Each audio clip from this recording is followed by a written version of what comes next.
নাবালিকার মৃত্যুতে case diary তলব। কথা বলবো প্রতিনিধি অর্ণবের সঙ্গে। কৃষ্ণনগরে গত বছরের অক্টোবরে 90% পোড়া অবস্থায় নাবালিকার দেহ উদ্ধার হয়, আর তাতেই রাজ্যের কাছে কেস ডায়েরি তলব। কথা বলবো প্রতিনিধি অর্ণবের সঙ্গে। অর্ণব, তুমি যেমনটা বললে, গত বছর অক্টোবর মাসে বাড়ি থেকে বেরিয়ে যাওয়ার পর এই নাবালিকার খোঁজ পাওয়া যায়নি, কিন্তু পরদিন পরিবার তার পোড়া দেহ পায় এবং এই ঘটনায় একাধিক অভিযোগ আসে।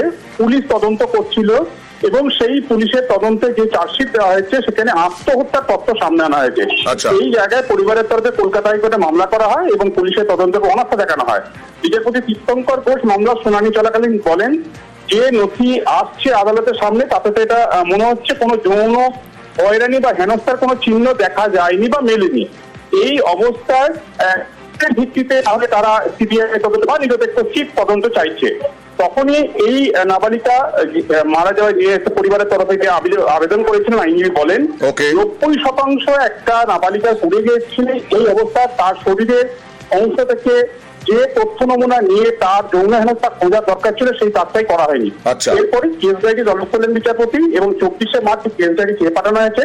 কেস ডায়েরি খতিয়ে দেখার পরই পরবর্তী সময়ে আদালত জানাবে এক্ষেত্রে কোনো পদক্ষেপ করা হবে কিনা, অর্থাৎ তদন্ত ভার অন্য কোথাও যাবে কিনা, নাকি পুলিশের উপরই ছাড়া হবে। বেশ।